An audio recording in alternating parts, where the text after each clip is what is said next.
ഷഹബാസ് ഷെരീഫ് കഴിഞ്ഞ ദിവസം പറഞ്ഞത് അണുബോംബ് ഞങ്ങളതിലുണ്ട്, പക്ഷെ ഞങ്ങളത് പൊട്ടിക്കില്ല. സമാധാനം അതിന് വേണ്ടിയിട്ട് കൂടിയാണ് ഞങ്ങൾ ആഗ്രഹിക്കുന്നത്. പാക് പ്രധാനമന്ത്രി ഇങ്ങനെയൊക്കെ പറയാൻ ഇത്രയും വിശാല മനസ്കനായോ? അതായത് ഇവർക്കിപ്പോൾ ആകെ അക്കടി പറ്റിയിരിക്കുകയാണ്. തൊട്ടതെല്ലാം അബദ്ധമായി മാറിയപ്പോൾ ഇനി അതിൽ നിന്നൊക്കെ ഒന്ന് രക്ഷ നേടാനുള്ള ഒരു മാർഗമാണിത്. നിരന്തരമായി തുടർച്ചയായ അബദ്ധങ്ങളുടെ ഒരു ഘോഷയാത്രയാണ് പാകിസ്ഥാൻ കാണിച്ചത്. ഒന്ന്, പഹൽഗാമിലെ ഭീകരാക്രമണം. അതിൻ്റെ ഫണ്ടിങ് എവിടെ നിന്നായിരുന്നു?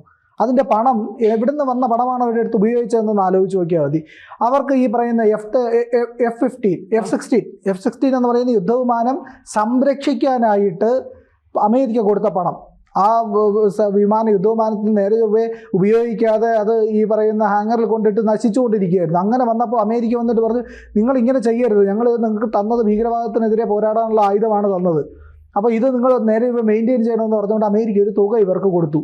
ആ പൈസയിൽ നിന്നാണ് ഇവർ ഈ പണം ചെലവാക്കിക്കൊണ്ട് പഹൽഗാമിലെ ഭീകരാക്രമണത്തിനായിട്ട് അവിടെ അഴിമതി നടത്തിയത് എന്നുള്ള വിവരങ്ങൾ വരുന്നുണ്ട്. അത് നേരത്തെ വന്നതാണ്. അപ്പോൾ ഈ പറയുന്ന കണക്കുകളൊക്കെ വരുമ്പോഴത്തേക്കും അതൊരു ഒന്നാമത്തെ അബദ്ധമാണ്. ഈ പറയുന്ന ഭീകരവാദത്തെ നടത്തി പാകിസ്ഥാൻ നീ ചെയ്തത് വലിയ അബദ്ധമായി പോയില്ല, ഇതിൻ്റെ പ്രതിഫലം നിനക്ക് കിട്ടുമല്ലോ എന്ന് ഈ പറയുന്ന പോലെയുള്ള ഡയലോഗാണ് ഈ ശരിക്കും സംഭവിച്ചത്. പാകിസ്ഥാൻ്റെ കാര്യത്തിനകത്ത് സംഭവിച്ചു പോയി, തെറ്റായി പോയല്ലോ, തെറ്റായ തീരുമാനം എടുത്തു പോയല്ലോ പാകിസ്ഥാൻ എന്നുള്ളതാണ്. ആ തീരുമാനമായിരുന്നു പഹൽഗാമിലെ ഭീകരാക്രമണം. ആ ഭീകരാക്രമണത്തിൽ ഇന്ത്യ കൃത്യമായ മറുപടി കൊടുക്കുന്നു, ഇങ്ങനെ ഭീകര കേന്ദ്രങ്ങളെല്ലാം തകർത്തുകൊണ്ട്. അപ്പോൾ അത് തകർക്കാനിരിക്കുമ്പോൾ തന്നെ പാകിസ്ഥാൻ പറയുകയാണ്, ഇന്ത്യ ഞങ്ങളെ ആക്രമിച്ചാൽ ഞങ്ങൾ കൃത്യമായിട്ട് അണുബോംബിടും എന്ന് പറയുന്നു. അതാദ്യം പറയുന്നത് അവരുടെ പ്രതിരോധ മന്ത്രിയാണ്. അപ്പോൾ അത് ഒരു തവണ പറഞ്ഞു. അത് കഴിഞ്ഞിട്ട് രണ്ടാമത് അവരുടെ വിദേശകാര്യമന്ത്രി പറഞ്ഞു, അവരുടെ പ്രതിരോധ സെക്രട്ടറി പറയുന്നു, അവരുടെ മറ്റ് രാജ്യങ്ങളിലുള്ള അവരുടെ നയതന്ത്ര പ്രതിനിധികൾ പറയുന്നു. അങ്ങനെ നിരവധി ആൾക്കാർ പറയുകയാണ് ഇന്ത്യക്കെതിരെ ആണവായുധം പ്രയോഗിക്കും, ഇതാ ഞങ്ങൾ അണുബോംബിടാൻ പോകുന്നു ഇന്ത്യക്കെതിരെ. ഇന്ത്യ മിണ്ടിയില്ല. പല രാജ്യങ്ങളിപ്പോൾ റഷ്യയൊക്കെ തന്നെ അണുബോംബിടാനുള്ള എല്ലാ സാധ്യതയുമുണ്ട് ഉക്രൈൻ നേരെ എന്നൊക്കെ പറഞ്ഞിട്ടും അവർ ഉപയോഗിക്കാറില്ല. കാരണം അണുബോംബ് അങ്ങനെ ഇട്ട് കഴിഞ്ഞാൽ ചുമ്മാതിരിക്കാനൊന്നും പറ്റില്ല. ഇട്ട് കഴിഞ്ഞാൽ ലോകത്തിൻ്റെ വലിയ തോതിലുള്ള വിമർശനത്തിന് വിധേയമാകും, ഒരുപാട് ഉപരോധങ്ങൾ വരും, അവർക്ക് പിടിച്ചു നിൽക്കാനാവാത്ത അവസ്ഥ വരും എന്നുള്ളതാണ് ഈ അണുവായുധം പ്രയോഗിച്ചാൽ. അവിടെയാണ് പാകിസ്ഥാൻ ഇപ്പോൾ അബദ്ധം പറ്റിയിരിക്കുന്നത്. ഇത്രയും തവണ അവരുടെ ഉന്നത സമിതി വരെ കൂടിയിരുന്നു ഈ അണുവായുധം ഇടുന്നതിനെ പറ്റി ചർച്ച ചെയ്യാനായിട്ട്. അപ്പോൾ അങ്ങനെ വന്നപ്പോൾ എന്ത് സംഭവിച്ചു എന്ന് പറഞ്ഞു കഴിഞ്ഞാൽ, ഈ ആണവായുധങ്ങൾ ഉപയോഗിക്കാൻ പോകുന്ന ഒരു രാജ്യം, ഇല്ലെങ്കിൽ ആണവ ഭീഷണി മുഴക്കുന്ന രാജ്യങ്ങളുടെ ലിസ്റ്റിലേക്ക് പാകിസ്ഥാൻ വന്നു. എങ്ങനെയാണോ ഇറാൻ എന്ന് പറയുന്ന രാജ്യം ആണവ ഭീഷണിയുമായിട്ട്, ലോകത്തിനുള്ള ആണവ ഭീഷണിയാണ് ഇറാൻ എന്ന് ലോകരാജ്യങ്ങൾ വിമർശിക്കുന്ന അതേ സ്ഥാനത്തേക്ക് പാകിസ്ഥാനും എത്തിക്കൊണ്ടിരിക്കുകയാണ്. ഇറാൻ്റെ ലക്ഷ്യം എന്താ? ജൂതന്മാരെ മൊത്തം കൊല്ലുക. 2040 ആകുമ്പോഴത്തേക്കും ഈ ഡിസ്ട്രക്ഷൻ ഓഫ് ഇസ്രായേലാണ് അവർ സ്വപ്നം കാണുന്നത്. അതിന് വേണ്ടിയിട്ട് അവർ ക്ലോക്ക് വരെ സ്ഥാപിച്ച കഥയൊക്കെ നമുക്കറിയാം. അപ്പോൾ ആ രീതിയിലാണ് ഈ പറയുന്ന ഇറാൻ മുന്നോട്ട് പോകുന്നത്. ഇറാൻ എന്താ ചെയ്യുന്നത്?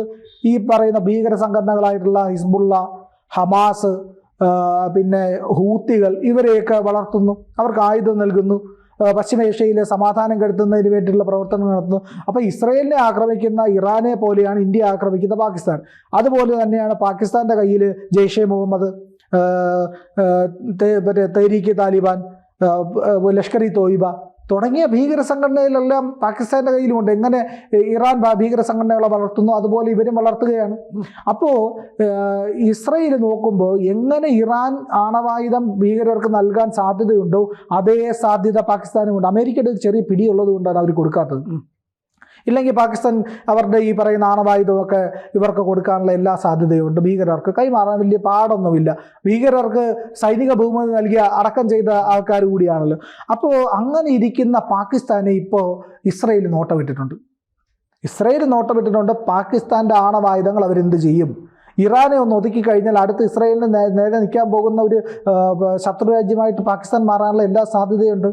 കാരണം സുന്നികളുടെ പൊതുശത്രുവാണല്ലോ ജൂതന്മാർ. അപ്പോൾ ഷിയ രാജ്യമായിട്ടുള്ള ഇവർക്ക് ഇത്രയും കലിപ്പുണ്ടെങ്കിൽ ഈ സുന്നി രാജ്യമായിട്ടുള്ള ഇത്രയും വലിയ ഭീകര രാജ്യമായിട്ടുള്ള പാകിസ്ഥാനികൾക്ക് എത്രത്തോളം കലിപ്പുണ്ടായിരിക്കും?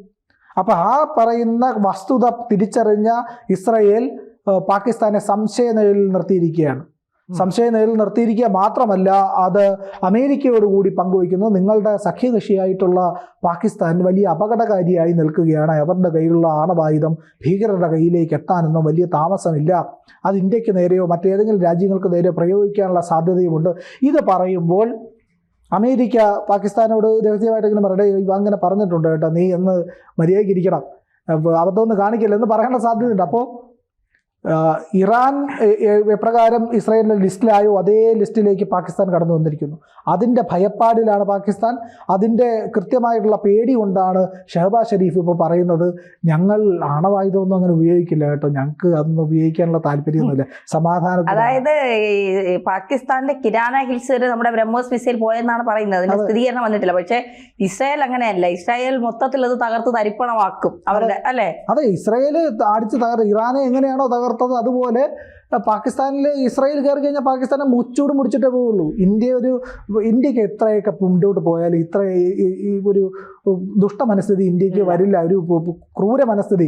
പക്ഷേ ഈ ക്രൂരമായ ആക്രമണങ്ങൾ നേരിട്ട് ഇസ്രായേലിന് അതേ മാർഗമുള്ളൂ, അല്ലാതെ മറ്റൊരു മാർഗം അവരുടെ കയ്യിൽ ഇല്ലെന്നേ. അവർക്ക് ക്രൂരമായേ പറ്റുള്ളൂ, എങ്കിലേ അവർക്ക് നിലനിൽക്കാൻ കഴിയുള്ളൂ, അവർക്ക് മുന്നോട്ട് പോകാൻ കഴിയുള്ളൂ. ഇല്ലെങ്കിൽ ഇവരുടെ ഈ പറയുന്ന ചുറ്റും നിന്ന് വളഞ്ഞിട്ട് അടിച്ച് കൊല്ലുന്ന രീതിയുണ്ടല്ലോ, മോബ് അറ്റാക്ക് പോലെ, മോബിൻ്റെ സൈക്കോളജി അറിയാം, അതേ ആക്രമണ ശൈലിയാണ് അറബ് രാജ്യങ്ങളും ഈ പറയുന്ന ഭീകര സംഘടനകളും എല്ലാം ഇസ്രായേലിന് നേരെ എടുക്കുന്നത്.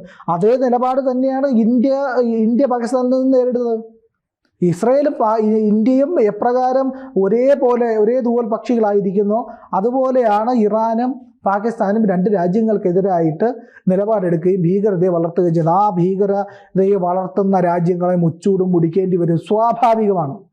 ആ ഒരു പ്രോസസ്സ് സ്റ്റാർട്ട് ചെയ്ത് കഴിഞ്ഞാൽ പിന്നെ ഈ ഇറാനെ പോലെയല്ല, ഇറാൻ തിരിച്ചടിക്കാനൊക്കെ സ്വല്പമെങ്കിലും കേപ്പബിലിറ്റി ഉണ്ട്. പാകിസ്ഥാൻ എന്തുണ്ട് കയ്യിൽ? ചൈന കൊടുക്കുന്ന പൊട്ടാസൊക്കെ അല്ലേ ഉള്ളൂ. അപ്പം ഇസ്രായേൽ പറയുകയാണ്, ചൈന എടുത്ത് നിങ്ങൾ ഈ പരിപാടി കാണിക്കരുത് കേട്ടോ, നിർത്തിക്കണമെന്ന്. ഇസ്രായേലും പാകിസ്ഥാനും തമ്മിൽ എൻഗേജ് ആയി കഴിഞ്ഞാൽ ഇസ്രായേൽ ചൈന എടുത്ത് പറയും, നിങ്ങൾ ആയുധം കൊടുക്കരുത്, ആയുധം കൊടുത്താൽ നമ്മളും തമ്മിലാവും പ്രശ്നം എന്ന് പറയുമ്പോൾ ചൈന കൊടുക്കില്ല. അങ്ങനെ ആയിക്കഴിഞ്ഞാൽ പാകിസ്ഥാൻ്റെ കയ്യിൽ പിന്നെ ഒന്നുമില്ല, പാകിസ്ഥാൻ പൂർണ്ണമായും തകർന്നു തരിപ്പണം. ആ ഭയമുള്ളത് കൊണ്ടാണ് പാകിസ്ഥാൻ ഇപ്പോൾ നിലപാട് മാറ്റുന്നത്. ഞങ്ങൾ ആണവായുധ സമാധാനത്തിനാണ്, ആരെയും ആക്രമിക്കില്ല, ഭീകരർക്കൊന്നും കൊടുക്കൂല, അത് പറയാതെ പറയുക. ഞങ്ങളുടേതായ രീതിയിൽ മുന്നോട്ട് പോകുന്നേ ഉള്ളൂ, അത് പ്രതിരോധത്തിനാണ്, ആക്രമണത്തിനല്ല എന്നുള്ള നിലപാട്. പക്ഷേ ഇന്ത്യക്ക് ഇന്ത്യയുടേതായ കൃത്യമായ നിലപാട്. നമ്മൾ ആദ്യം നോ ഫസ്റ്റ് യൂസ് ഒക്കെയാണ് പറഞ്ഞിരുന്നത്, പക്ഷെ ഇപ്പൊ നോ ഫസ്റ്റ് യൂസ് ഒന്നും അല്ല. നമ്മളുടെ നേരെ ആക്രമണം ഉണ്ടാകുന്നുണ്ടെങ്കിൽ അടിച്ചിട്ട് തിരിച്ചടിച്ചിട്ട് കാര്യമില്ല, അടിക്കും മുമ്പ് നമ്മൾ അടിച്ചിരിക്കും. നമ്മുടെ പ്രൈം മിനിസ്റ്ററിന്റെ കയ്യിൽ കമ്പ്യൂട്ടറുണ്ട്, ഈ പറയുന്ന മിസൈല്, വേറെ ഈ പറയുന്ന ആണവായുധം ഉപയോഗിക്കുന്നതിന് വേണ്ടിയുള്ള അതിൻ്റെ പാസ്വേഡ് പ്രൈം മിനിസ്റ്റർക്ക് മാത്രമേ അറിയുള്ളൂ. പ്രൈം മിനിസ്റ്ററാണ് അതിന് തീരുമാനം എടുക്കുന്നത്.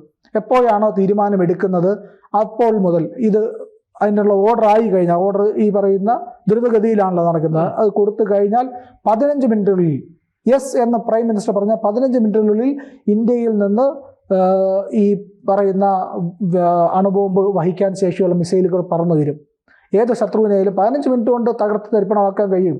അത്രയും വലിയ കരുത്താണ് ഇന്ത്യക്കുള്ളത്. അപ്പോൾ ആ കരുത്ത് ഇന്ത്യ പ്രയോഗിച്ചു കഴിഞ്ഞാൽ പാകിസ്ഥാൻ ഭസ്മമായി പോകും. അപ്പോൾ ഇസ്രായേലിനെയും ഇന്ത്യയെ ഒരുമിച്ച് നേരിടാനുള്ള ശേഷിയൊന്നും, ഇന്ത്യയെ നേരിടാനുള്ള ശേഷി പോലും പാകിസ്ഥാൻ ഇല്ല എന്നിരിക്കെ ഇസ്രായേലിനെ കൂടെ ശത്രുവാക്കാതിരിക്കാൻ വേണ്ടിയിട്ടാണ് ഇപ്പോൾ അവർ ഈ നിലപാട് മാറ്റത്തിലൂടെ മുന്നോട്ട് വന്നിരിക്കുന്നത്.